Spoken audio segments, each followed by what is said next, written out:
Ahora sí, si les parece, en honor a la puntualidad y a que ya están todos los docentes que se habían inscrito y los que no estén en la sala van a poder verlo, como decíamos, en la transmisión en vivo en Facebook. Les quiero dar las buenas tardes. Para los que no me conocen, soy Dolores Letelier, la secretaria académica de la Universidad Nacional de Cuyo, y es un gusto estar con ustedes hoy y sobre todo aprender junto a ustedes cómo tener más herramientas prácticas para el manejo de la ansiedad para todos nosotros los docentes. Agradecer al Departamento de Asistencia Médico-Social Universitario, porque la verdad que los profesionales que van a compartir la tarde con nosotros son de primer nivel, y si me dejan los voy a presentar. Va a estar con nosotros en primer lugar la Estefanía Laura Suárez, que es licenciada en nutrición de la Facultad Juan Agustín Maza, especialista en gastronomía y alta cocina del Instituto Gastronómico Argentino. Actualmente está realizando la tesis como especialista en nutrición clínico-metabólica en la Universidad Juan Agustín Maza. Está capacitada en obesidad en la Universidad Favaloro y también en consumo problemático de nuevas tecnologías de Seronar, también psicoterapia nutricional de la Asociación Argentina de Enfermedades Metabólicas y herramientas de coaching aplicadas a la consulta nutricional de la Sociedad Argentina de Nutrición. Es integrante también del equipo de cesación tabáquica y consumos problemáticos de DAMSU desde hace más de 16 años y hasta la actualidad.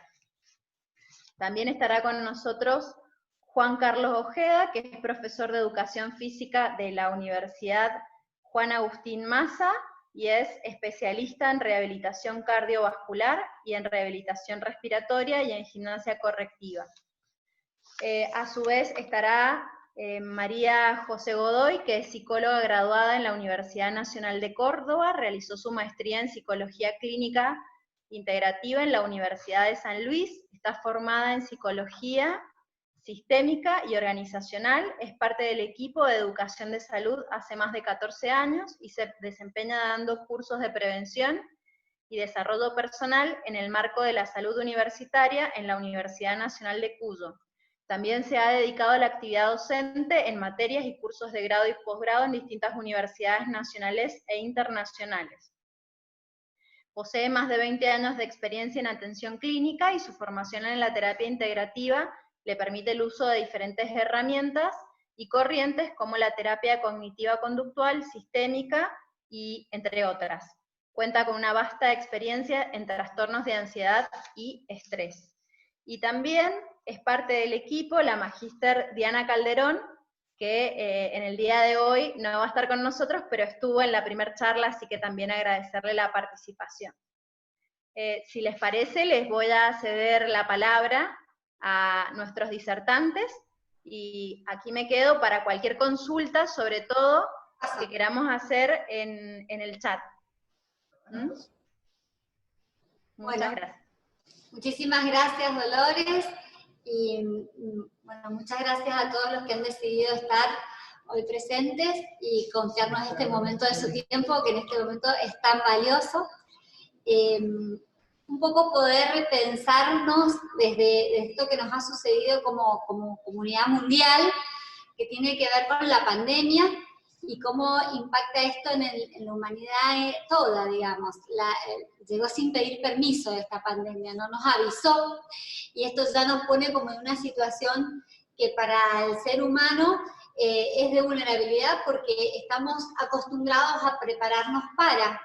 Esa es la manera que vamos aprendiendo a vivir, y de esa manera vamos subsistiendo. En este caso, el tiempo para la Argentina fue un poquito más que en el resto de los países, pero también fue bastante poco. Entonces, esto ya nos pone en una situación de vulnerabilidad, y eso es lo que nos ha impactado tal vez psicológicamente, porque nos ha recordado de que en realidad somos seres vulnerables, que no todo está planificado, que no podemos anticipar todo, y que vivimos en comunidad y que nos necesitamos. El ser humano es, sobre todas las cosas, un ser sociable, Y esto de el distanciamiento social, el aislamiento, nos ha venido a recordar un poco esta necesidad de la vinculación, del contacto, de nuestras redes, de poder vivir en comunidad. El pensar un poco esta sensación de riesgo, de vulnerabilidad a las que nos expone la pandemia, de alguna manera lo podemos pensar a partir de la enfermedad en sí mismo, ¿sí? La enfermedad que nos genera la pandemia, el coronavirus, los síntomas, estamos todo el tiempo expuestos directa o indirectamente a la enfermedad, todo el día estamos escuchando o estamos tratando de prevenir la enfermedad, o estamos escuchando en el noticiero sobre el COVID, cuántos se enfermaron, cuántos fallecidos en la Argentina, en el mundo, en la provincia. La enfermedad hoy es parte de nuestra vida cotidiana, la posibilidad de la muerte nuestra, la de nuestra comunidad, la de nuestros seres queridos, la de nuestros adultos mayores, la economía que se va a ver afectada indudablemente, directa e indirectamente para todas las personas. Es imposible que no nos impacte desde lo económico, la incertidumbre, porque un poco lo conversábamos en el encuentro pasado, esto de lo difícil que es aprender a vivir sin el plan, ¿no? Entonces la incertidumbre es, esta semana organizo el aquí y ahora, y no puedo tener mayores proyecciones porque esto va a depender principalmente de cómo se va a desarrollar la pandemia. Entonces, esta sensación de vulnerabilidad que se ha hecho presente, está entre nosotros cotidianamente y no podemos escapar de ella, es la que activa nuestras sensaciones de miedo, es decir, el sentimiento del miedo, y el que activa el mecanismo de la ansiedad. Entonces ahí ya lo empezamos a diferenciar, es esto del miedo y ansiedad, ¿no? ¿Por qué empezamos a hablar desde acá? El miedo es una emoción básica, ¿sí? Que lo vamos a ver representado en todos los seres humanos, porque en realidad nos los transmitimos genéticamente, ¿sí? Por eso se considera esto de como una emoción primaria, y nos sirve para arbitrar los mecanismos y las acciones que necesitamos para manejar diferentes tipos de circunstancias, y en definitiva para poder sobrevivir. Desde lo corporal lo podemos registrar por ahí, lo más fácil es poder verlo en los rostros al miedo, ¿no? Las emociones en general se pueden vislumbrar en los rostros de las personas, pero en realidad es en todo el cuerpo, es decir, el miedo sucede en todo el cuerpo, por ahí en la cara no lo podemos disimular un poco, o no es tan impactante, porque no es abrupto, no es me levanto y tengo la pandemia, entonces hago cara de susto, pero sí está en nuestro cuerpo, nuestras hormonas se ven modificadas, y es todo un poco lo que vamos a conversar hoy, digamos, cómo nos impacta este miedo y cómo nos activa algunos mecanismos como sería el de la ansiedad. Entonces, antes de avanzar con esto de los miedos, vamos a pensar, cada una de ustedes, me incluyo porque yo también soy docente, cuáles son los miedos más frecuentes que nos surgen en este momento como profesor o como profesora.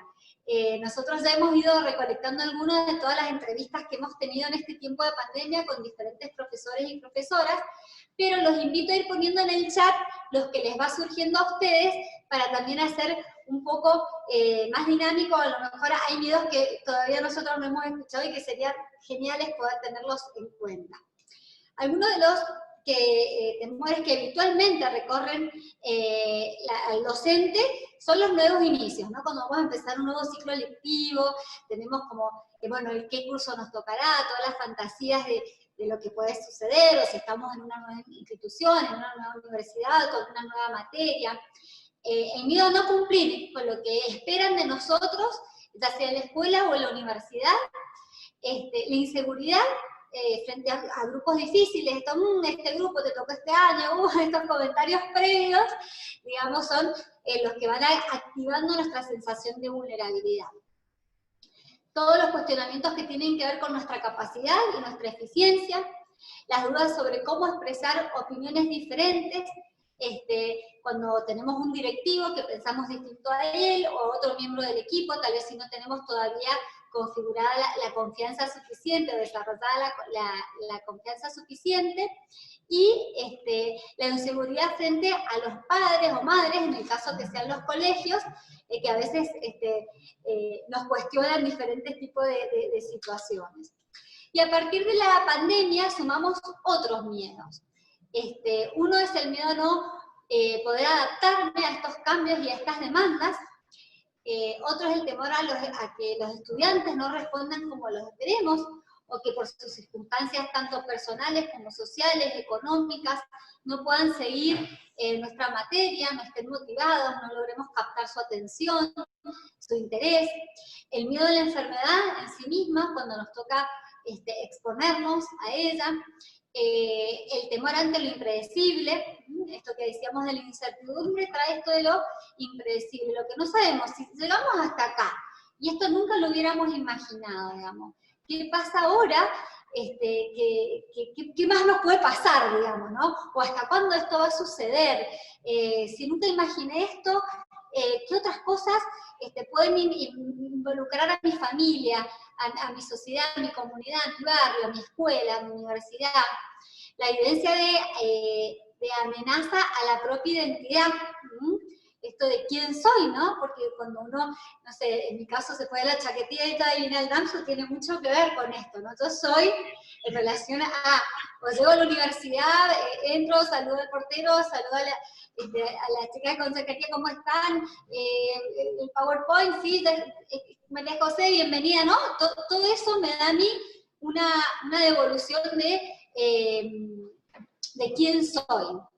De alguna manera también pensar la invasión o la pérdida de la intimidad. Esto de tener como la escuela en casa, ya sea cuando doy clases, ¿no? Como tal vez se ve mi casa, se ve mi hogar, se escucha a algún miembro de mi familia, tengo que controlar demasiado las variables para que no se filtre mi dinámica íntima y familiar, entonces eso también, o las videollamadas que están tan a la orden del día, ¿no? Uno está acostumbrado a tal vez hablar por teléfono, mensaje, y de repente hoy la videollamada es como tener al mundo entero dentro de tu casa.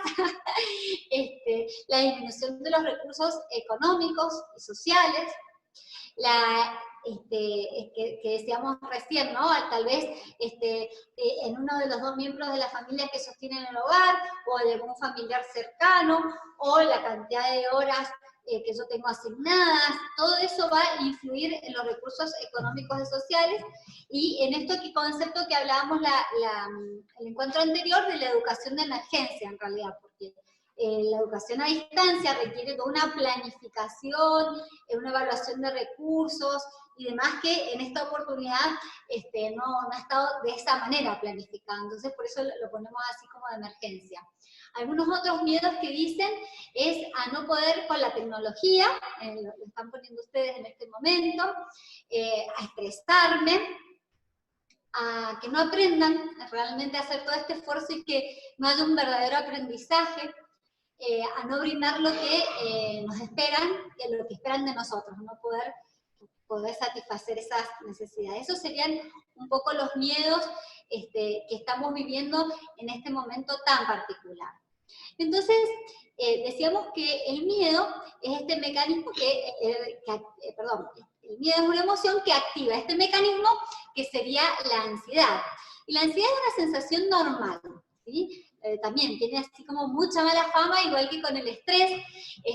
Uno dice está ansioso es que está mal, digamos. En realidad la ansiedad tiene una faceta positiva muy interesante, al igual que el estrés. Gracias a eso no hemos subsistido como especie, porque en realidad la ansiedad activa lo que sería todos nuestros mecanismos de preservación. En la época de las cavernas, cuando se activaba la ansiedad, nosotros evaluábamos rápidamente. Si el otro animal era más grande, corríamos, no teníamos muchas chances. Si era más chico, por ahí luchábamos.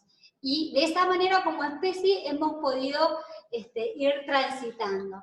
El tema es que hoy la preservación no tiene que ver con otros animales así gigantes como lo de la imagen.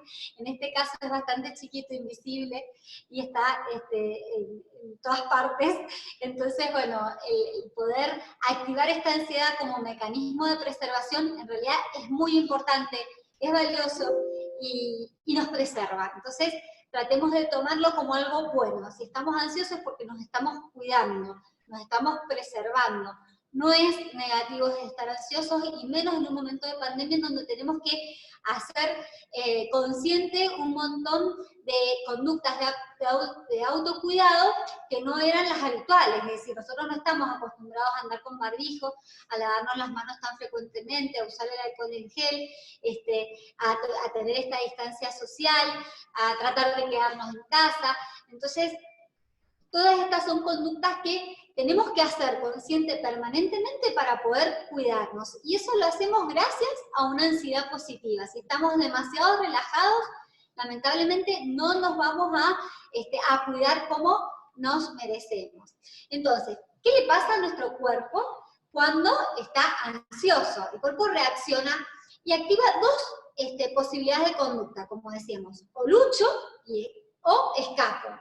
Fíjense que para ambos patrones comportamentales, tanto la lucha como la huida, necesitamos un organismo activo. ¿Qué quiere decir? Necesito tener fuerza, necesito tener velocidad, necesito tener todos mis sentidos activados, y entonces el cuerpo activa todo lo que sería, de lo que llamamos sistema nervioso autónomo, que lo voy a explicar en 2 palabras, es todo lo que hace el cuerpo sin la dirección del sistema nervioso central, de nuestro cerebro y nuestra médula. El sistema nervioso autónomo se encarga de funciones autónomas, como la palabra lo dice, que funcionan solas, como por ejemplo la temperatura de la piel, la temperatura corporal, la respuesta galvánica de la piel, la sudoración, todo eso se encarga del sistema nervioso autónomo.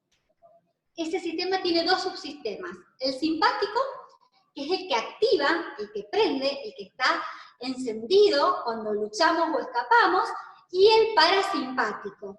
El parasimpático es el que se activa para desactivarnos, ¿sí? Es el que nos permite relajarnos, el que nos permite conciliar el sueño, por ejemplo. La buena noticia es que los dos no pueden estar prendidos a la vez. Entonces, o está simpático o está parasimpático. Lo voy a poner en mis manos, me mueves la cabeza, ¿sí se ven claramente mis manos? ¿Sí? Bien. Entonces yo voy a hacer así, voy a prender simpático y apago parasimpático. Prendo simpático, apago simpático. Esto es muy importante porque nos da a nosotros la posibilidad de modificar nuestro sistema nervioso autónomo, sabiendo qué hacer para activar uno o desactivar el otro. Porque esto funciona automáticamente. El punto es que el ser humano se pueda dar cuenta cuál de los dos está encendido e inducir que se prenda el otro. Entonces, para la lucha y huida, encendemos simpático. Para la relajación, vamos a estimular el parasimpático. ¿Sí? Dentro de un ratito vamos a ir viendo con qué herramientas podemos buscar que se encienda nuestro parasimpático. ¿Qué nos pasa? Se produce el mareo, miedo, pánico, la irrigación del sistema nervioso central se va sobre todo a nuestras extremidades, a los brazos y a las piernas, para poder correr, para poder luchar, para poder huir.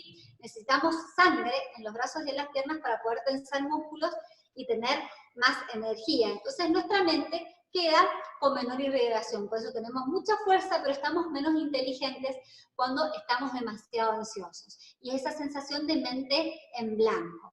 Eso cuando la ansiedad se nos fue a lo negativo. Vamos a ver en qué momento pasamos de la ansiedad positiva a la ansiedad negativa. El sudor de manos, los escalofríos, los temblores, todo eso se produce, ¿por qué? Porque la musculatura, como necesita activarse, necesita luchar, se tiene que mantener en fría, tiene que bajar la temperatura muscular para evitar el agotamiento. Entonces, por eso el cuerpo transpira, igual que las molestias en relación a náuseas, la sensación de ahogo, de respiración rápida, todo eso se da ¿por qué? Porque yo, para poder ir rápido, necesito hacer una respiración corta, y esto es muy importante, y rápida. Cuando uno corre, huyendo, no en el parque, sino huyendo, ese tipo de respiración es la que sucede. Entonces eso es lo que va generando esa sensación de ahogo, porque es lo que le permite un rápido ingreso de oxígeno, pero sirve para momentos muy, muy cortitos, digamos. Eso se llama como la hiperventilación. Pero bueno, no vamos a entrar en tanto detalle ahora. Lo importante es saber que el cuerpo se enciende y que toda esa sensación de entumecimientos, de palpitaciones, de frecuencia cardíaca elevada, tiene que ver con que mi cuerpo se está preparando para poder preservarse. Entonces es algo bueno que mi cuerpo está haciendo por mí.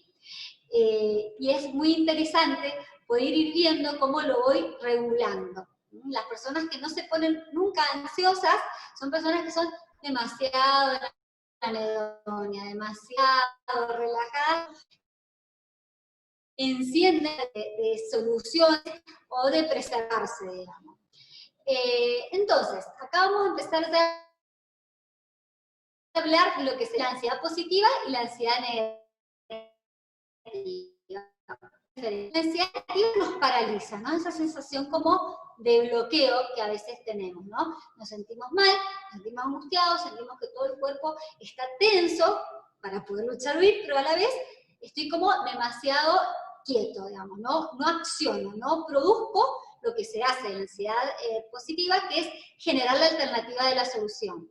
La ansiedad negativa genera emociones perturbadoras, y aquí le llamamos perturbadores, una manera de decirlo. Y a las emociones que son demasiado intensas, tal vez. ¿Sí? Una cosa es decir, tengo tristeza, eso no sería perturbador. Ahora tengo una angustia profunda, puede ser perturbador. El enojo no es perturbador, sin embargo, la ira puede ser perturbadora. Entonces, cuando hablamos de perturbadora, hablamos a veces de la intensidad. Y la ansiedad negativa disminuye nuestra capacidad de afrontamiento. Diferente a la ansiedad positiva es la que nos ayuda como a ponernos en acción, ¿no? Cuando estamos un poco ansiosos es como, bueno, a ver, ¿qué puedo hacer? Me pongo a estudiar, me pongo a trabajar, voy a corregir más horas ahora porque si no, no voy a llegar. Entonces, si no, no voy a llegar a completar las notas del semestre, si no me pongo a corregir ahora, digamos. Ese riesgo de que no voy a llegar es lo que me permite a mí tal vez trabajar un poco más de tiempo, en horarios en los que no estoy acostumbrado, a veces hasta con mayor agilidad.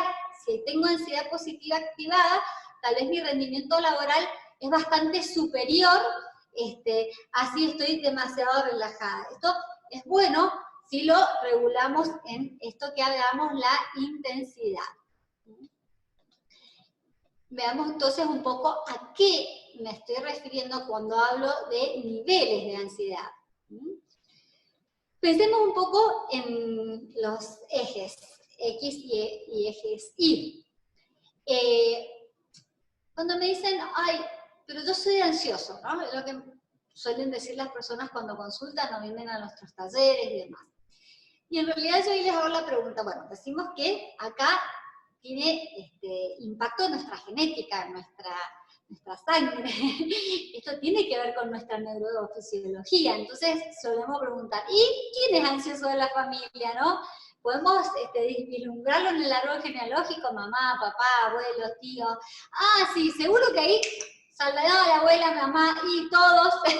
Entonces, bueno, un poco es muy importante este aspecto a tener en cuenta, porque cuando las personas tienen a veces ansiedad más elevada que la media, suelen sentir cierta culpa o cierta, como demasiada sensación de responsabilidad frente a eso. Yo les digo, tocó en suerte, digamos, ¿no? Así como nos tocan los ojos preciosos que nos tocan, el color del pelo, la altura, también viene dado mis niveles basales de ansiedad, es decir, tiene un impacto nuestra biología en esto, no lo elegimos, ¿sí? Entonces es importante para poder sacar un poco la mochila de la culpa de que yo debería ser una persona más relajada, que no soy, digamos, es como aceptar, bueno, soy así, tengo esta biología y abrazarme a ella, digamos, ¿no? Porque para algunas cosas debe ser muy buena. Entonces, sí es importante como reconocerla, ¿por qué?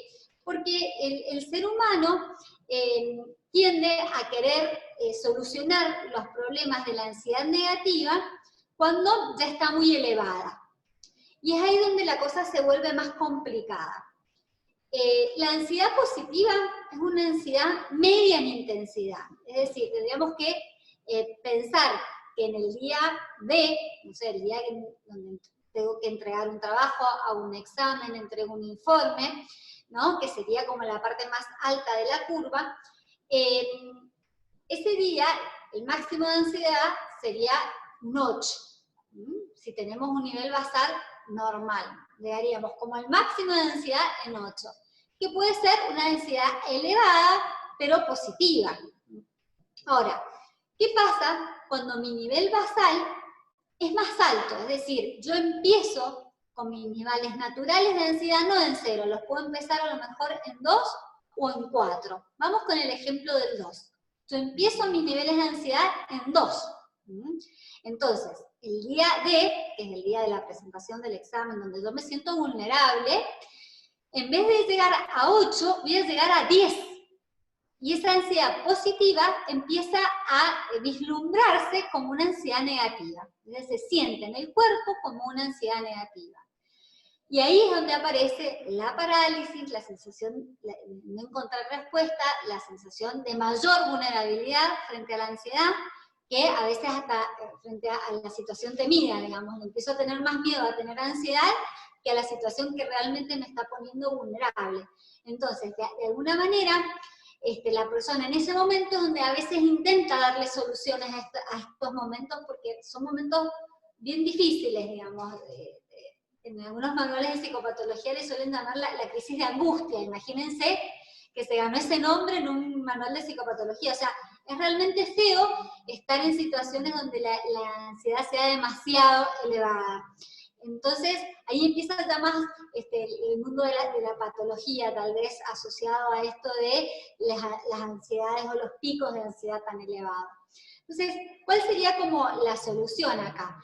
Y si yo busco la alternativa de solución, en ese momento tiene que ser algo así como muy drástico, ¿no? Un psicofármaco, algo que impacte directamente a toda mi fisiología para que yo pueda realmente salir de esa situación de ansiedad tan elevada.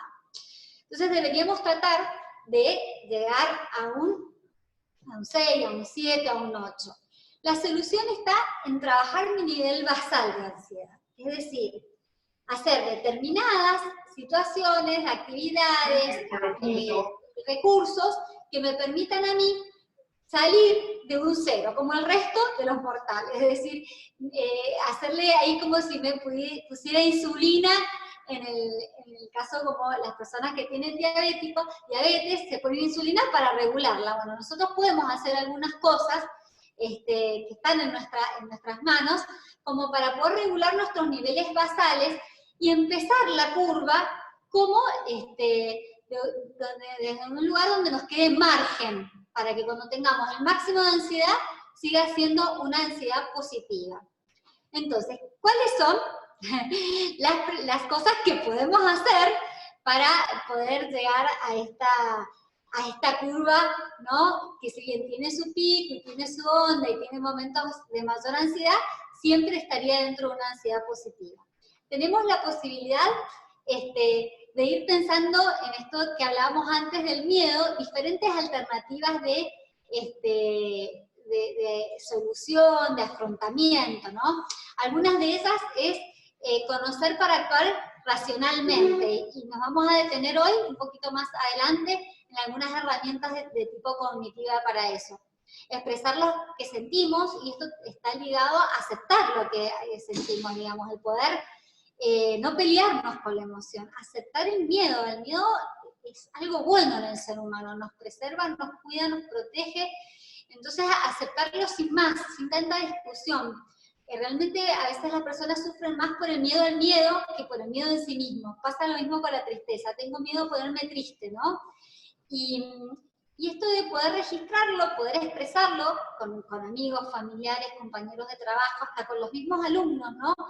A veces el poder decir lo que me está pasando desbloquea un montón de situaciones, trabajar para irlas modificando en la medida en que hagan cosas que modificar en mi contexto para poder sentirme mejor. El sentido del humor es una gran herramienta, porque además nos hace liberar endorfinas, nos hace reírnos, descomprimimos tensiones, analizar nuestras propias capacidades. Tal vez nunca vivimos una pandemia, ¿no? Pero hemos vivido otras cosas críticas o difíciles en nuestra vida, entonces ya tenemos como una imagen de nuestros recursos.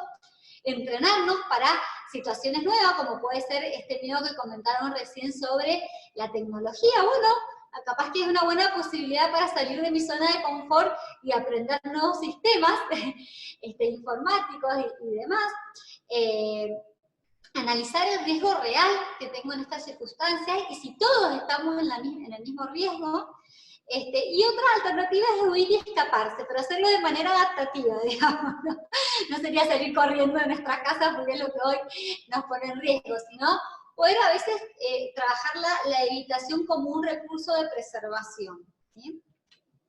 Entonces, si lo pensamos desde algo más global, ¿cómo podemos hacer para trabajar ese nivel basal de ansiedad?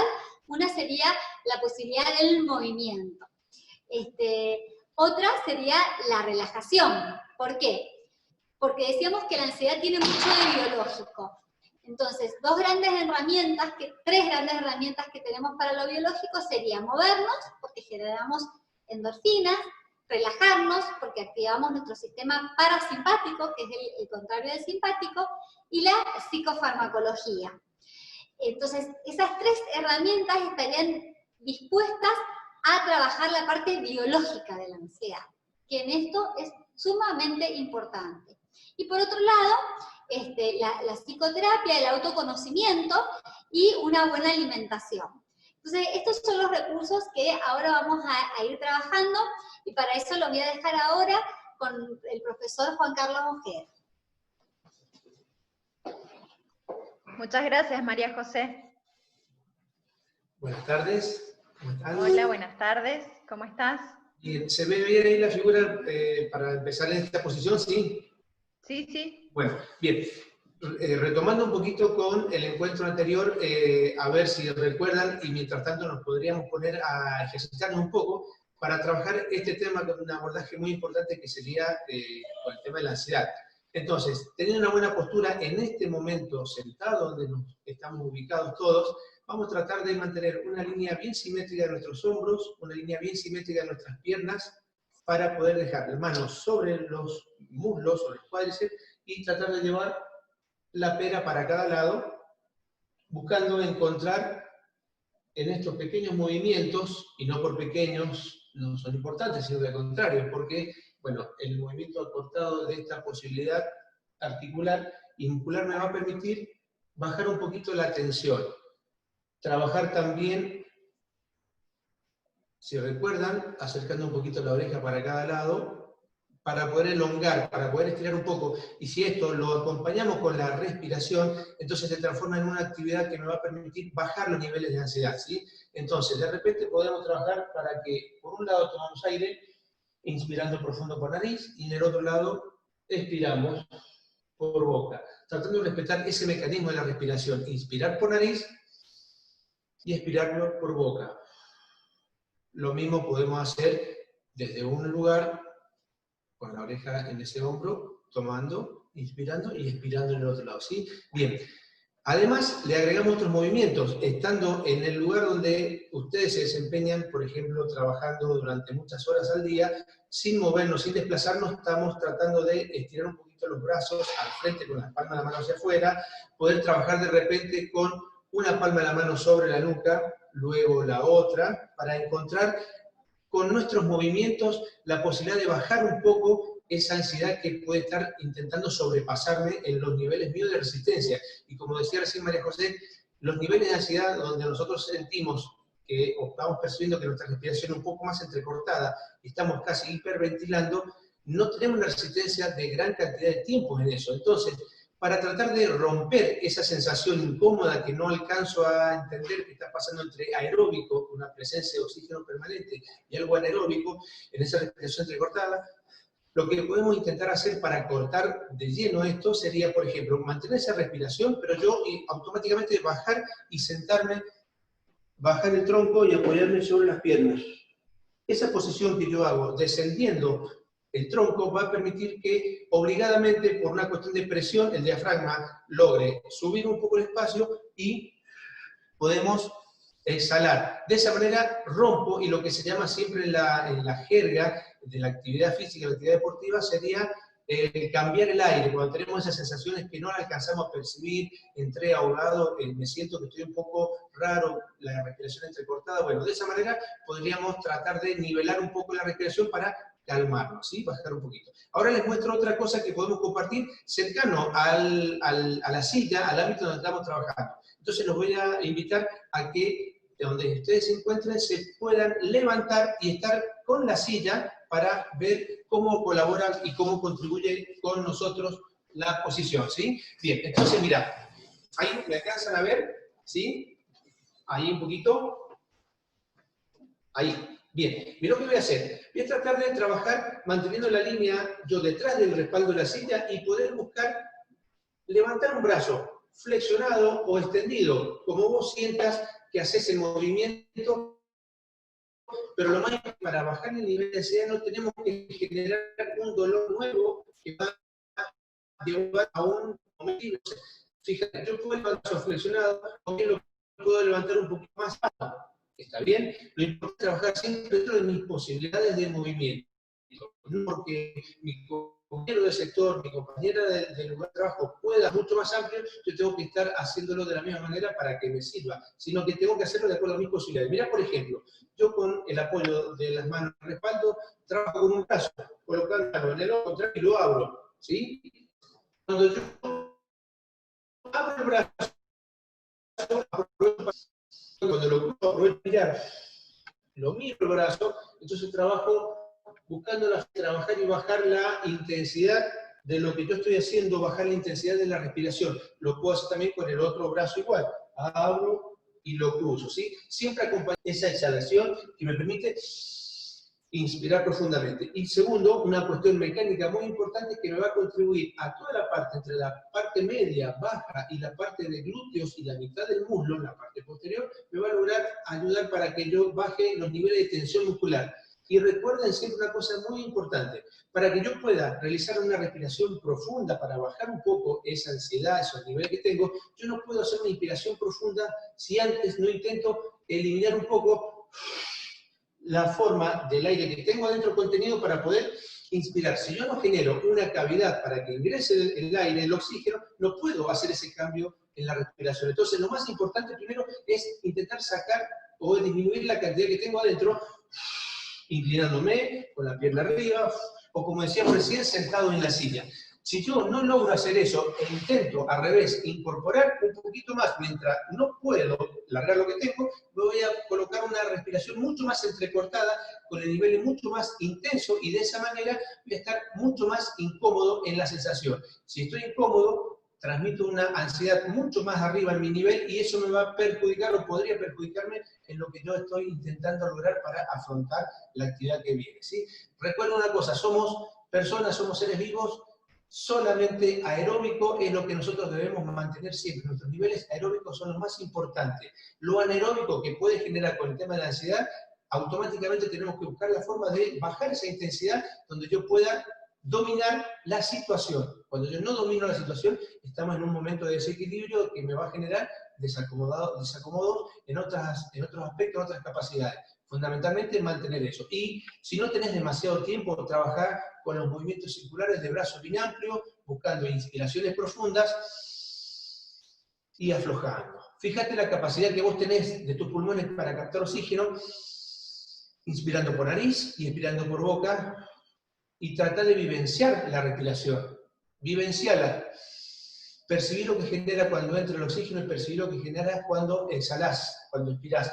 Respiramos profundamente, automatizamos y no vivenciamos las cosas. Solo el trabajo del movimiento bien amplio de la caja torácica acompañado con el movimiento de brazos, inspirando profundamente, me va a permitir a mí entrar en esa secuencia de poder valorar lo que yo puedo hacer y de esa manera mantener los niveles equilibrados y no estar demasiado ansioso. Ha sido cortito la presentación, pero creo que lo más importante sería que lo puedan practicar, que lo puedan llevar a cabo y, como siempre les decimos, están invitados para que a través de los distintos modos de redes de comunicación se acerquen, nos acerquen las preguntas, podemos enviar ejercicios para poder trabajar siempre con el estilo que pregonamos aquí en este perfil de trabajo de AMSO, ¿sí? Bueno, nuevamente los dejo con María José para seguir trabajando en este importante tema que es de la ansiedad. Muchísimas gracias. Gracias, Juan Carlos. De todas maneras, les cuento que el video va a quedar disponible en la red de la universidad y también de la Secretaría, así que si después queremos repasar los ejercicios van a estar disponibles. Muchísimas gracias, Juan Carlos. Genial, qué buena noticia. Bien, muchas gracias, Juanca.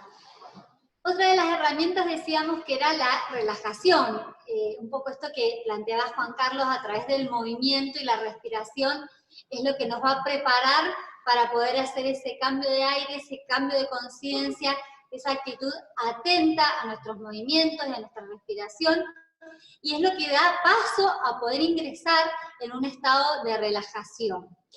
¿A qué le llamamos relajación? Y es activar a este sistema que yo les comentaba recién, del sistema nervioso autónomo, al sistema parasimpático. Por eso mucha gente a veces cuando empieza a practicar la relajación se termina como durmiendo, digamos, dice, ay, me quedé dormida. Bueno, no hay problema, no es la idea, digamos.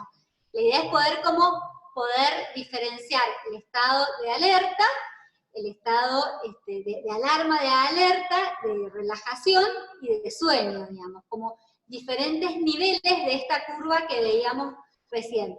Si luego logro una relajación y después me quiero dormir, perfecto, es un gran inductor del sueño, digamos, pero es un estado distinto al de dormir, es un estado que requiere tal vez cierto entrenamiento, a veces cuando lo queremos hacer intencionalmente. Muchas veces nos encontramos que nos relajamos. ¡Ay, qué relajado estoy!, ¿no? Bueno, esto sucedió seguro por un montón de variables, pero nos damos cuenta y lo registramos y lo disfrutamos.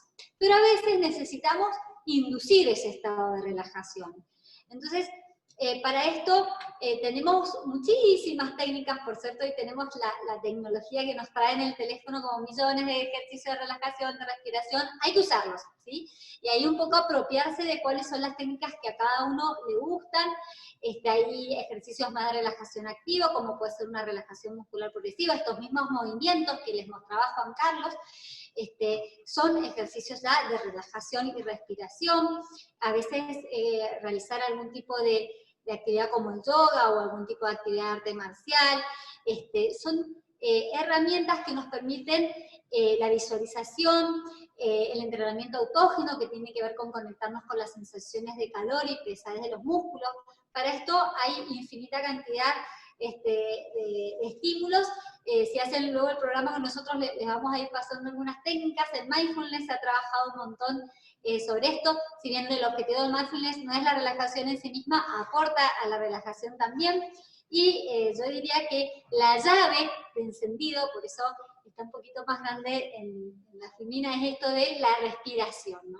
Como nuestra, a veces el inicio para una relajación más profunda, que siempre la tenemos a nuestra mano, está disponible, no es ninguna herramienta extra que tengamos que llevar por ahí, simplemente darme cuenta que ya estoy respirando, digamos. Nada más que eso, es decir, estoy respirando, hacer consciente esa respiración, y esto de poder hacer inhalaciones que sean suaves, lentas y profundas, generando, como decía Juanca recién, la cavidad para que esto se pueda dar, inhalando profundo y luego exhalando, ya sea por nariz o por bocas, también de una manera suave. Alguna de las alternativas que tenemos para darnos cuenta que no es una respiración corta y alta, sino que es profunda, es ubicar nuestras manos en la zona abdominal o la zona del diafragma, digamos, que es abajo del pecho, y poder registrar si sentimos cómo el aire ingresa y egresa a nuestro organismo. Para poder hacer una pequeña vivencia, hemos traído este ejercicio. La idea es que ustedes lo puedan seguir, simplemente dejar de hacer, si están haciendo otra cosa además de escucharme, dejar de hacerlo, y poder conectar con este círculo. Vamos a ayudarnos con lo visual en esta oportunidad, con lo auditivo, que va a ser la música que va a sonar, y además van a poner en su abdomen, en su zona del diafragma, sus manos, para poder ir registrando si la respiración es más bien corta y alta, o se empieza a mover el estómago. Si quieren hacer alguno de los movimientos que les indicó recién Juan Carlos, hacia abajo o hacia arriba, para ir generando esa capacidad, lo pueden hacer ahora, mientras yo activo el circulito, y después simplemente van a tratar de ir acompasando el movimiento del círculo con el ingreso y el egreso del aire. No se esfuercen demasiado, simplemente es ir buscando esa sensación, sin demasiado estrés.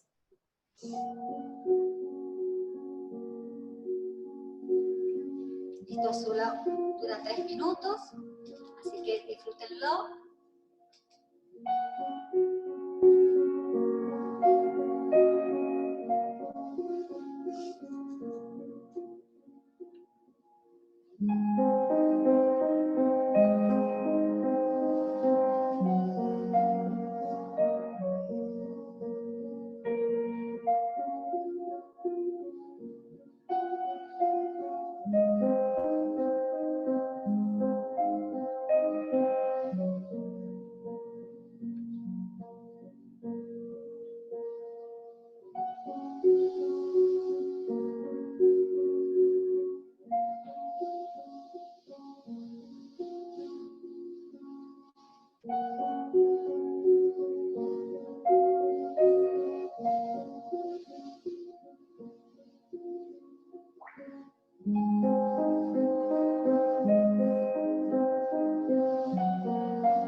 Solo hecho de ser consciente del aire que ingresa y egresa de mi organismo,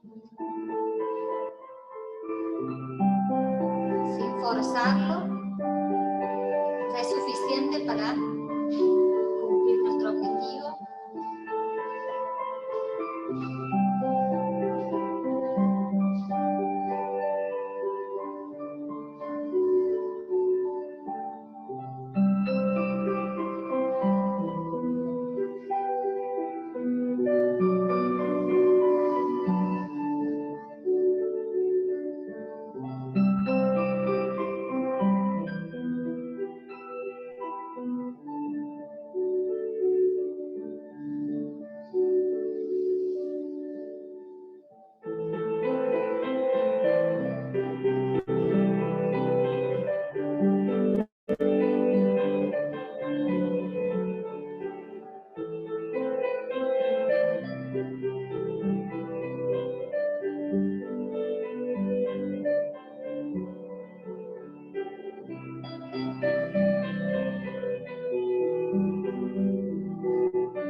Bueno, espero que lo hayan disfrutado. Si alguien quiere hacer algún comentario, lo podemos ver por el chat. La idea es como ir de a poquito tomando conciencia de la respiración como una herramienta clave para activar mi parasimpático, y es un mensaje diferente, ¿no?, que le damos a nuestro organismo. Si yo estoy respirando lento y suave, ¿qué quiere decir? Que no estoy en riesgo, porque nadie puede respirar lento y suave mientras está en riesgo. Y pensemos en riesgo en situaciones no sé, de un robo, un accidente, un temblor. Es decir, nadie se pondría a respirar de esa manera en una situación de verdadero riesgo. Entonces, como el organismo es tan sabio, dice, esta persona está respirando lento y suave. Entonces hay algo acá que me dice que no es necesario que yo active mis mecanismos de lucha y huida.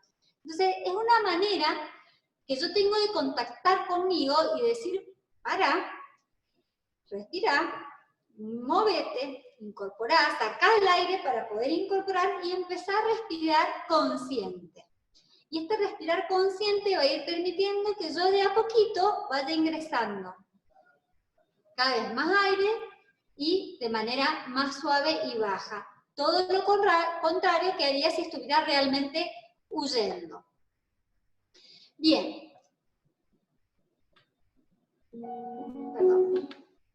Entonces, esta información que yo le doy a mi cuerpo ayuda a poder ir disminuyendo esta disociación que empieza a suceder cuando está mi ansiedad muy elevada y que en realidad no es funcional. ¿Por qué? Porque la situación no me está poniendo en tal riesgo. Entonces, hay demasiada ansiedad para una situación que no lo amerita. Entonces, el cuerpo está activado de una manera que no es necesaria. Por eso las personas empiezan como a moverse demasiado cuando están ansiosas, van y vienen, se sientan, se paran, están con hipermovilidad. ¿Por qué? Porque está todo el organismo listo para salir corriendo o para luchar. Y no, y tengo que escuchar al profesor, ¿no? Entonces, es como totalmente contradictorio porque lo que necesito es tener mi mente clara, ¿no? O voy manejando, es decir, bueno, necesito estar tranquilo. Entonces, es una manera bastante familiar para nosotros, que es respirar, para empezar a decirle al cuerpo, para que hay algo acá que no va en el mismo camino. Si una persona está respirando y está siendo consciente de su respiración, no está de la mano del riesgo. Entonces lo que tenemos que trabajar es empezar a generar esta unidad. Bien, habíamos dicho que otra de las herramientas era la de la psicoterapia y de los psicofármacos. A veces las personas le tienen como cierto temor o aversión a la psicofarmacología porque han tenido malas experiencias, porque en otra época han tenido mala fama, o porque se toman demasiado, y se toman demasiado naturalmente. Acá, en relación a la ansiedad, muchas veces los tratamientos cuando hay problemas de ansiedad realmente, se trabaja siempre en combinado, es decir, el psicofármaco es una alternativa a tener en cuenta. Sí o sí, actividad física para liberar endorfinas y ansiolíticos naturales, sí o sí, técnicas de relajación y de respiración para activar parasimpático, y es posible que en algunos casos se necesita acompañar el tratamiento con psicofármacos. En ese caso es muy importante ver a un especialista en salud mental, porque muchas veces el psicofármaco es indicado para poder salir de una situación particular por un médico clínico, o por un amigo, o por un pediatra que ve una situación, lo que fuera, está bien para poder salir del paso, pero es muy importante una evaluación especializada para continuar un tratamiento y poder dejar de hacer el tratamiento según las indicaciones de un especialista. Y dentro de lo que serían las psicoterapias, la cognitivo-conductual en este caso ha demostrado más evidencias de resultados que otras psicoterapias. Bien, ¿qué podemos hacer entonces para seguirle dando información a este organismo y decirle, a ver, necesitamos pensar más claramente? Porque la sensación cuando la ansiedad está demasiado elevada es de confusión, ¿no? Es como que la mente va, viene, está desorganizada. Entonces, para poder evaluar realmente si estamos en una situación de riesgo, necesitamos ser lo más realistas y lo más objetivos posibles. Entonces, esa manera de ordenar los pensamientos, vamos a hacerla a través de la pregunta. Es decir, la pregunta es nuestra gran aliada porque es la ordenadora, ¿sí? Nuestra mente funciona como cuando queremos decir algo, necesitamos organizar nuestra mente para poderlo decir. Entonces, de esa manera empieza a funcionar como el lenguaje. Por eso somos seres del lenguaje. Antes de decirlo, está más confuso. Si yo lo quiero poner en palabras, necesito organizarlo. Entonces, ahí donde yo, esta cuerda la empiezo como a aflojar. A ver, me empiezo a preguntar, ¿por qué estoy así? ¿Qué me está pasando? Y eso ayuda a que la persona empiece a visualizarse, se le llama técnicamente el metaanálisis, es decir, miro lo que pienso, me analizo lo que pienso, me observo, me convierto en mi mejor observador. Entonces, la pregunta es la que me va a ayudar a mí a ir realizando un mejor conocimiento de mis pensamientos. ¿Cuáles son algunas de las preguntas que nos podríamos hacer en estos contextos? Y a ver, esto me sucede ahora y ¿cuándo más me sucedió? ¿No?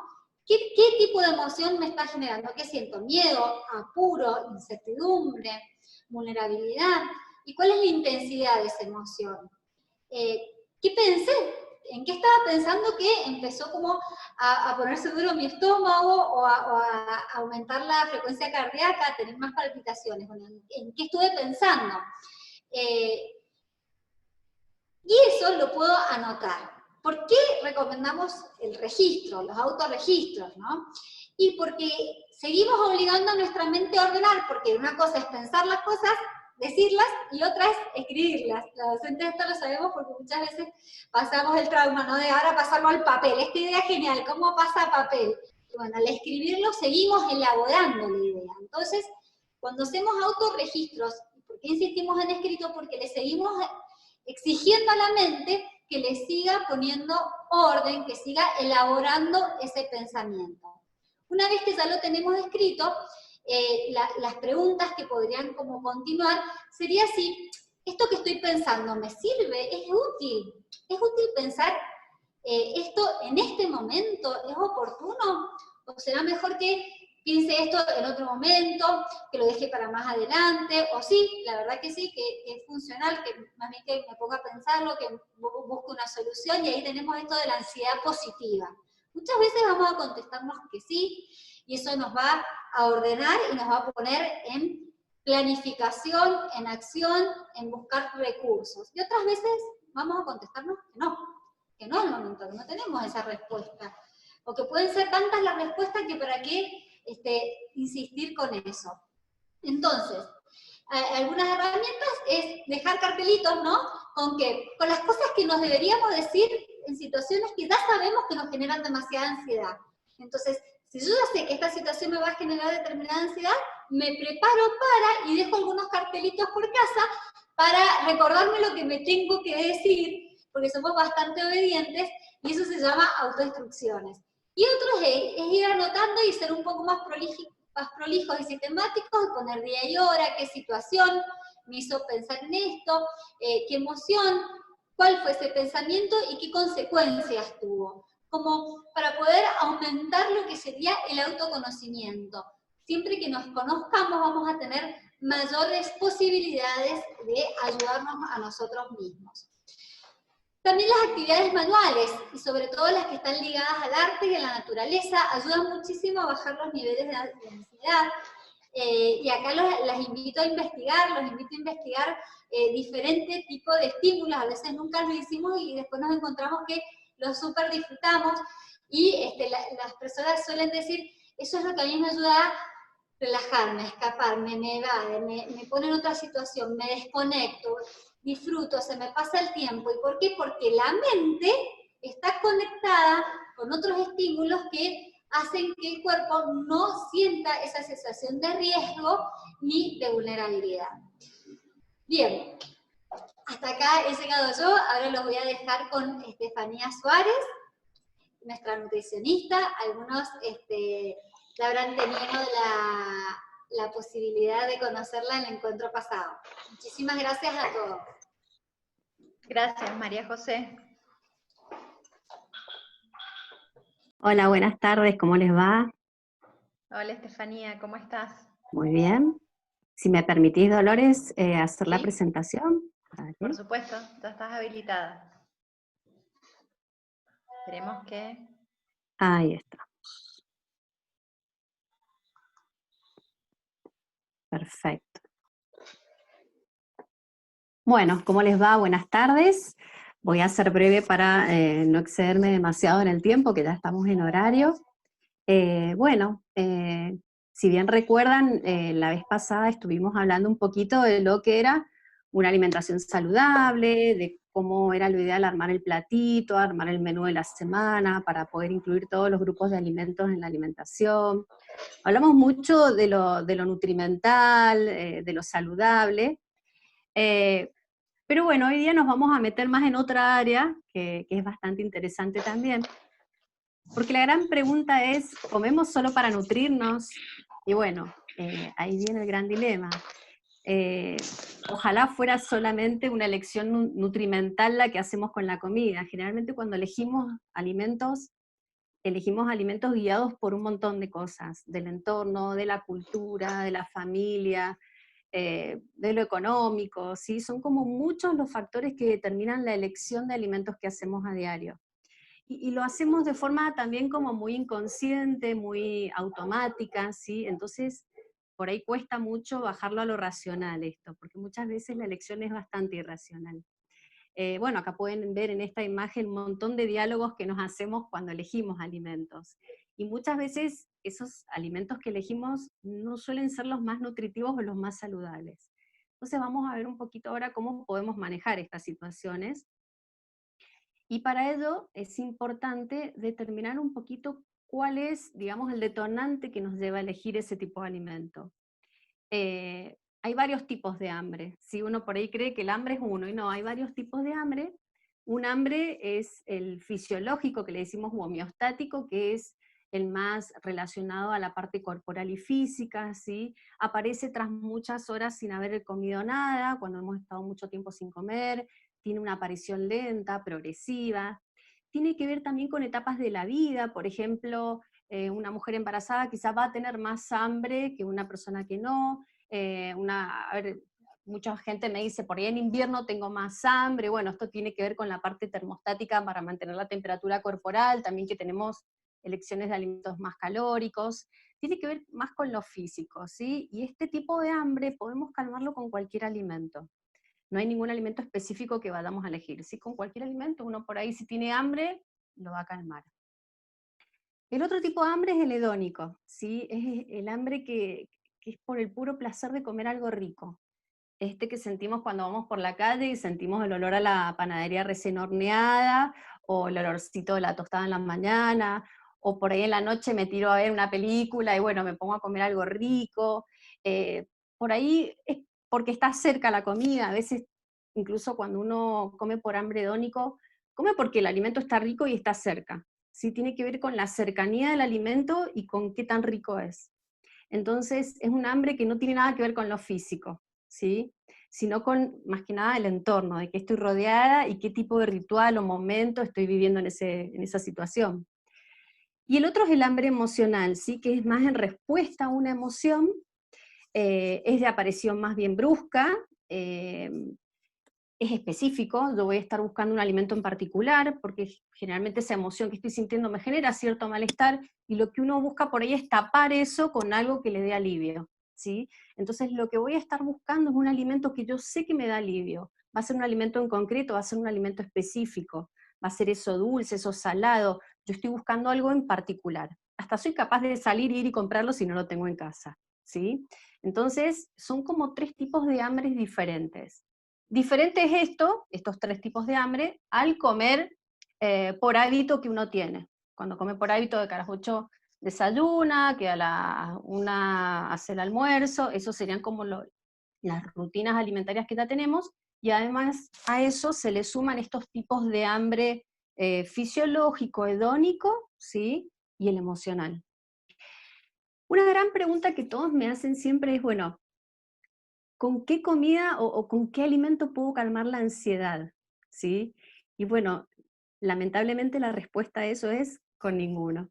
Como bien les comentó María José al principio, las formas de canalizar y manejar la ansiedad van a ser básicamente la relajación, el movimiento, la psicoterapia y si no, los fármacos, ¿sí? Pero no la alimentación. Los alimentos no nos van a calmar la ansiedad ni nos van a lograr manejar un sentimiento, una emoción. Sí, lo que pueden hacer es darnos como un alivio momentáneo, ¿sí? Pero lo que hace básicamente es tapar ese malestar que estamos sintiendo. Incluso a veces pasa que con el hambre hedónico, esto de que como porque lo tengo cerca, pero no soy consciente de lo que estoy comiendo, a veces uno después hasta termina sintiendo culpa o se termina sintiendo mal, ¿sí? O cuando come también guiado por la emoción también. Entonces, las herramientas importantes para trabajar son las que les nombraron al principio. Y sí, muchas veces es verdad que solemos manejar todo lo que es estrés y ansiedad con la comida. Lo que vamos a ver acá, estos tipos de hambre, ¿para qué se los nombro? Para que ustedes puedan identificarlos y saber de qué forma manejar cada uno. Ya sabemos que cuando el hambre es fisiológico, homeostático, lo mejor es tratar de evitar pasar muchas horas sin comer o tener horarios muy desordenados de comidas. Esto nos puede pasar por ahí porque nos entretuvimos haciendo un trabajo en la computadora y de golpe pasaron 6 horas y uno siente el malestar, la molestia, o a veces hasta estaba en mal humor y bueno, es hambre. Y por ahí tener hambre físico, fisiológico, puede llevarnos a hacer malas elecciones con la comida también, porque uno se permite o justifica el comer cosas más energéticas por el hecho de que tiene hambre, ¿sí? Y por ahí no tan saludables. Entonces, por ahí lo ideal, lo recomendable sería entre 2, 3, 4 horitas, no más de 4 horas, hacer comidas dentro de una rutina, ¿sí? Y bueno, el tema de las compras y la cocina, mucha gente me dice, mientras cocino voy picoteando, o por ahí voy de compras, van a ver, se han hecho estudios científicos donde se ha visto que cuando uno va a comprar sin haber comido o con hambre, termina comprando un 20% más, y de alimentos no saludables. Entonces siempre la recomendación es, si voy a ir a comprar comida o si voy a cocinar, estar con la panza llena, ¿sí? O haber comido 2 horas antes, para no estar con esa ansiedad del querer comer algo, ¿sí? O el hambre, que es peor. Entonces, y después hablamos del hombre hedónico, este hambre que decíamos, bueno, del comer lo que está cerca y es rico. Muchas veces es esto de que cuando estamos almorzando también y no podemos parar de comer, uno come y quiere otro plato y nos repetimos de plato. ¿Cómo hacemos para manejar el hambre hedónico? Acá básicamente se trata de manejar el entorno, ¿sí? De tener en lo posible un entorno lo más amigable posible. Por ahí si voy a cocinar, que por ahí nos ha pasado mucho en la cuarentena, de que estamos más tiempo en casa y uno también, bueno, se ha puesto a incursionar en la cocina y estamos cocinando comidas más ricas. Por ahí también optar por recetas más saludables. El hecho de hacer cosas nuevas segrega endorfinas, da placer también, es una forma también de entrar en este hedonismo que no sea solamente comiendo cosas poco saludables. Podemos optar por recetas nuevas, equipar la heladera con cosas saludables y tratar de que eso que sabemos que no está tan bueno comer, por ahí me pasa, bueno, la galletita dulce, que estoy todo el día picoteándola, bueno, tratar de comprar por ahí si tengo niños chicos, alguna galletita que a ellos les guste y que a mí no me llame tanto la atención, y no comprar justo esa que a mí me encanta y a ellos no tanto. Entonces podemos ir manejándolo de esa forma. Otra pauta importante es la de porcionar los alimentos. Como vemos en la imagen, por ahí, bueno, esto del hambre hedónico es comer por ahí en piloto automático, uno por ahí está viendo una película, su atención está en otra cosa, y si tenemos un balde de pororó cerca, es muy probable que nos terminemos el balde entero, sin darnos cuenta. No es que lo necesitemos entero, pero por el solo hecho de que está cerca y de que está, lo vamos a comer. Entonces, por ahí un truquito en estos casos es porcionar, digamos, la porción antes de empezar a comer, la porción de comida. Decir, bueno, en vez de un balde me voy a poner una compotera. De última, si me terminé la compotera y quiero servirme más, bueno, me voy a tener que levantar, ir, buscar otra porción de compotera. Ya ahí eso inconsciente se hizo más consciente, ya tuve que estar atento, ir, ya sé que estoy comiéndome 2 compoteras, ¿sí? Entonces ya lo estoy haciendo como más consciente, el tema de la cantidad, de cuánto estoy comiendo. La otra también es por ahí no tener tan cerca alimentos, porque bueno, nos pasaba cuando hacíamos juntadas familiares, bueno, todos en una mesa y por ahí si tengo la papita salada cerca o el snack y voy comiendo y voy hablando y voy comiendo y voy hablando y uno no se da cuenta. Por ahí alejar un poquito del alcance de la mano eso también me va a ayudar a ser más consciente la ida y la toma del alimento, ¿sí? Lo mismo con la bebida. Y otro truquito para manejar el hambre hedónico es este del comer de forma más consciente, que me han escuchado hablar mucho de eso, que sería lo contrario a comer en piloto automático. ¿Qué es comer consciente? Yo les voy a mostrar una sola imagen para que ustedes puedan darse cuenta de qué es comer consciente. Me imagino que todos acá conocemos a Quino, gran dibujante mendocino, y en esta imagen él lo calca, pero perfecto. ¿Qué es comer consciente? Fíjense el lugar bastante caótico, no es un lugar tranquilo, sino es un lugar donde haya paz, donde haya un clima agradable. No hace falta que eso suceda para comer consciente, pero fíjense, están muchas personas, todas comiendo, todas bebiendo, ingiriendo algún tipo de alimento, pero coincide con que todas están haciendo al mismo tiempo otra actividad, ¿sí? Fíjense que la única persona que está realmente disfrutando de su bebida, de su alimento, es la que vemos en el centro. Eso sería comer consciente. No necesitamos estar tranquilos, relajados, no necesitamos estar en un lugar tranquilo ni relajado, sino que solamente necesitamos prestar atención a lo que estamos bebiendo o comiendo. Ni siquiera hace falta tiempo, no es que necesitamos mucho tiempo o más tiempo para comer conscientes, sino simplemente estar más atentos, prestar atención, comer con los 5 sentidos. Yo siempre les digo, como un catador de vino, ¿sí? Aunque sea agua, pero el catador de vino no necesita mucha cantidad de alimento, con un sorbo ya puede detectar aromas, sabores, recuerdos, sonidos, ¿sí? todo lo que le brinda el alimento. Entonces, fíjense qué importante practicar esto. Esto es algo que hay que ejercitarlo, no nos va a salir automáticamente porque es muy difícil, pero el ejercicio es el maestro, como quien dice. Entonces, bueno, por ahí, cada vez que podamos o estemos inspirados o nos acordemos, tratar de beber o de comer ese alimento de forma más consciente, más despierto, saborearlo, es comer con la intención de disfrutarlo, ¿sí? No de controlarlo, el alimento o la bebida, sino de disfrutarlo. Cuando uno lo disfruta, no necesita tanta cantidad, ¿sí? Ahora, cuando comemos o bebemos en piloto automático, es probable que estemos consumiendo una gran cantidad y sin realmente sentir el placer que nos debería dar ese alimento. Entonces, este dibujo básicamente lo resume, y bueno, un breve resumen, bueno, comer con la intención de disfrutarlo, que es lo que les dije, tratar de hacer una pausa en lo posible. No necesariamente tiene que ser una pausa a nivel de tener todo lo que pasa, pero sí por ahí de prestarle atención a lo que vamos a hacer. Si estoy con la computadora y tomando ese té, ese café, por ahí difícilmente esté disfrutando realmente el sabor que me puede brindar. Comer como un experto gourmet, sin distractores, dejando cubiertos en la mesa, por ahí cuando comemos también es una forma de prestar más atención, de comer más lento. Y esto, ya que hablamos de los cubiertos, es importante, no sé si lo nombré la otra vez, que siempre que podamos comer con cubiertos vamos a estar más conscientes comiendo, porque cuando comemos con la mano se come de forma más rápida y más automática, ¿sí? Va como más rápido el alimento a la boca, y es más difícil por ahí manejarlo.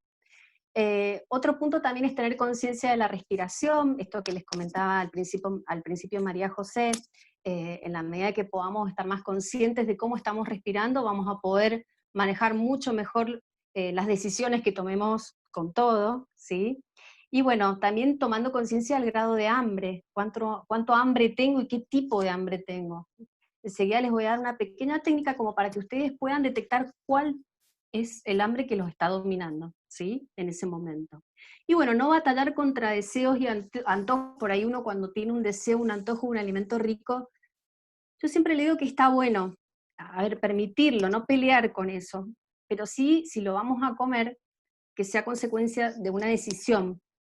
O sea, que decido hacerlo y lo voy a comer de forma consciente, lo voy a disfrutar, y no consecuencia de un impulso, de algo que hice en piloto automático, que no manejé, que no controlé, que incluso después me hizo sentir mal.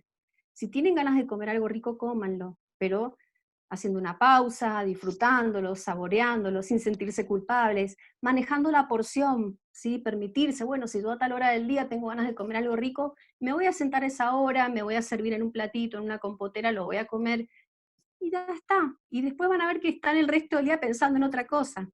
Porque si nos prohibimos ese alimento, vamos a estar pensando todo el día en él. Como dice la canción de Dime que no y me tendrás todo el día pensando en ti. Entonces, bueno, por ahí permitirnos ese alimento está bueno, pero que sea manejado, pautado por nosotros, ¿sí? ¿Cómo lo vamos a consumir? Y bueno, disfrutar también de los momentos de la comida para el encuentro con uno mismo, el encuentro con la familia, el encuentro con los demás en la medida de lo posible. Siempre aprovechar eso. Y bueno, el hambre emocional, cuando aparece, la forma de manejarlo es como les dijo María José en un principio, el primer paso es tratar de no pelear con la emoción, poder identificarla, tratar de no taparla con la comida, y tratar de no sentir algo diferente tampoco, porque las emociones bienvenidas sean y son por algo. Entonces por ahí poder aceptarlas, poder trabajarlas, nos va a ayudar un montón a conocernos y a saber de qué forma manejar esa emoción que no sea con la comida, porque básicamente no les va a ayudar comer para manejar una emoción o para querer taparla, ¿sí? Y sí les van a ayudar un montón de otras técnicas que son las que les nombraron las chicas al principio. Fíjense, esto que les dejo acá al final, para ir terminando, es un poquito la técnica del disco pare. Esta técnica está buena practicarla para poder detectar cuál es el tipo de hambre que sienten. La P de pare sería parar. ¿Parar con qué? No solo con lo que están haciendo, sino también con lo que están pensando. Porque muchas veces cuando comemos o bebemos, nuestra cabeza no está acá, sino que está en el pasado, en el futuro, pensando en lo que tengo que hacer más tarde, en lo que no hice, en lo que no corregí, etc. Tratar en lo posible de que nuestra mente se enfoque en el disfrute de ese alimento, prestarle atención, ¿sí? Entonces, parar la mente primero que nada. ¿Qué estoy pensando? ¿Sí? de pronto esa mente me queda ahí colgada. ¿Qué hago con la mente? Porque la mente no puede estar en blanco mucho tiempo, siempre está ocupada en algo. Llevarla hacia mi respiración. ¿Cómo estoy respirando? Tranquilo, despacio, sin forzarla, pero detectar cómo estoy respirando, cómo entra el aire en mi cuerpo. Recién ahí, cuando ya están conscientes de cómo está entrando el aire en su cuerpo, van a poder reflexionar, ¿qué es lo que siento realmente? ¿Tengo hambre? ¿Me hace ruido la panza? ¿Hace mucho que no comí? ¿O estoy aburrido? ¿O estoy ansioso? ¿O estoy triste? ¿O nada? Estoy comiendo porque está acá cerca, pero en realidad no tengo ganas de comer esto. Y recién ahí, cuando estoy detectando lo que me está pasando, puedo elegir lo que quiero hacer o lo que puedo hacer, ¿sí? Es como un proceso para poder separarme del impulso hacia el alimento inmediato. Recién ahí yo voy a poder elegir, una vez que sé, si sé que estoy aburrido, por ahí comer ese chocolate no me va a calmar el aburrimiento. Me voy a sentir bien 2 segundos. Pero bueno, por ahí sí, damos a un amigo, hago alguna actividad, alguna de estas cosas que me dijeron recién, bueno, por ahí se me pasa el aburrimiento, por ahí si estoy angustiado, estresado, puedo hablarlo con alguien y no necesariamente comer, ¿sí? Entonces es una técnica muy linda como para uno poder detectar esto que está sintiendo sin taparlo, sin negarlo, y poder tomar decisiones en consecuencia de eso que no tengan necesariamente que ver con la comida, ¿sí? Y si yo detecté que es hambre realmente, bueno, lo que tengo que hacer es comer, ¿sí? Sin ningún problema. Y si voy a comer algo que yo sé que no es tan saludable, comerlo, pero tratar de comerlo de forma consciente, ¿sí? De forma eh, real, disfrutándolo, y no como algo que hago en automático, en piloto automático. Y bueno, para terminar, yo siempre les dejo esta frase que es muy bonita, que dice que bueno, la alimentación es más que el consumo de nutrientes, con esto es lo que nos enfrentamos las nutricionistas todo el tiempo. Significa mucho más que satisfacer el hambre o nutrir el cuerpo, prevenir o tratar enfermedades, que es por lo que generalmente nos vienen a buscar. La comida nos da además placer, ¿sí? Contribuye cotidianamente a iniciar y mantener relaciones, somos seres sociales, la comida siempre está de por medio en todos los eventos sociales, familiares, de negocios, nos ayuda a expresar individualidad. Yo soy el que le gusta o no le gusta tal y cual alimento, ¿sí? El sentido de pertenencia tiene que ver con la parte cultural también, qué se come acá en Argentina, que en otros lugares no. Y el amor y el cariño. Nosotros con la alimentación expresamos amor y expresamos cariño. Entonces por ahí es importante tener en cuenta todo esto, porque alimentarse no es solamente pensar en carbohidratos, proteínas y grasas, sino en todo este contexto que hace que la alimentación vaya hacia un lado o hacia otro. Entonces, bueno, espero haberlos ayudado en estos tips que les he dado, y bueno, quedo abierta a cualquier duda o consulta que quieran hacer más adelante. Muchísimas gracias. Gracias, Estefi. Bueno, vamos a abrir un pequeñísimo espacio de preguntas porque nos hemos excedido un poquito con el tiempo, pero la verdad que las exposiciones han sido más que claras. Yo solamente, mientras hacen las preguntas por el chat o por Facebook, también las estamos chequeando, voy a recuperar algunos de los comentarios que fueron haciendo mientras fueron disertando las profesionales. Sobre todo en la parte del miedo, creo que surgió claramente el miedo que enfrentamos los docentes de las plataformas digitales, de no poder llegar a los estudiantes y brindarle lo que ellos esperan, no saber usar la tecnología, poder planificar el tiempo y los recursos, no saber en algunos momentos cómo contener a los estudiantes que también están transitando un momento muy difícil. El miedo a no poder mantener el diálogo fluido que la presencialidad siempre habilita, cómo continuar las trayectorias de los docentes y de los estudiantes, acompañarlos, y el miedo a estresarnos como docentes en esta situación tan especial, en este contexto, cómo se van a ver afectados los aprendizajes de los estudiantes, miedo a no cumplir con los objetivos, y después, por supuesto, cómo nos ayudó Juan Carlos con el tema de los ejercicios, el ejercicio de respiración, que creo que por un momento nos trajo al momento presente, nos hizo vivenciar el aquí y el ahora, y en el aspecto sobre todo de la terapia, habían algunas consultas que tenían que ver en cuándo era el mejor momento, María José, para consultar a un especialista, o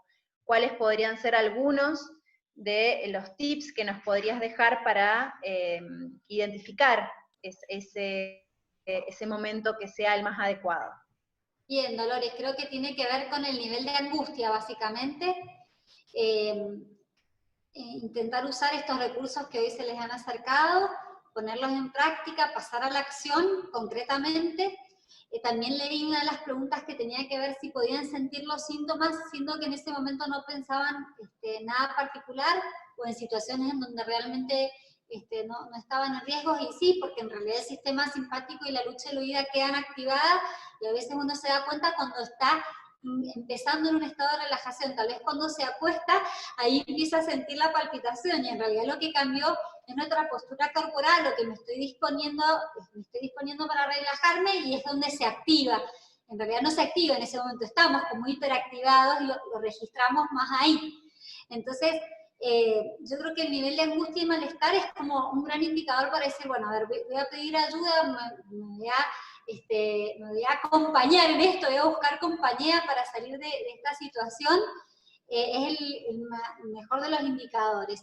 Y insisto en esto de la actividad física, las técnicas de relajación, el aquí y ahora, la conciencia, esas son herramientas que son súper sencillas, que las hemos practicado hoy, y que si uno se pone como sistemático en hacer respiraciones en diferentes momentos del día, en hacer los ejercicios que les mostró Juan Carlos antes de ponerse a trabajar, o al comenzar una jornada, o cuando la terminamos, son pequeños pasos y pequeños cambios que van a hacer a modificar los niveles de ansiedad. No esperar llegar a la altura, a la curva elevada. Siempre tenemos que trabajarlo antes para que cuando aumente nuestra ansiedad la podamos llevar de una manera positiva. Y recordarles que nosotros tenemos el taller, ahora en septiembre comenzamos nuevamente con nuestros ciclos de taller para el manejo de estrés y ansiedad, que hoy más que nunca lo estamos haciendo, nunca dejamos de hacerlo, y van a continuar.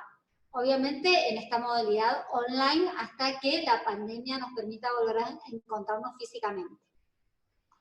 Sí, María José, y también el tema de las consultas individuales que tiene el servicio de DAMSU, y que ahí ustedes pueden encontrar también una respuesta, ¿no es cierto?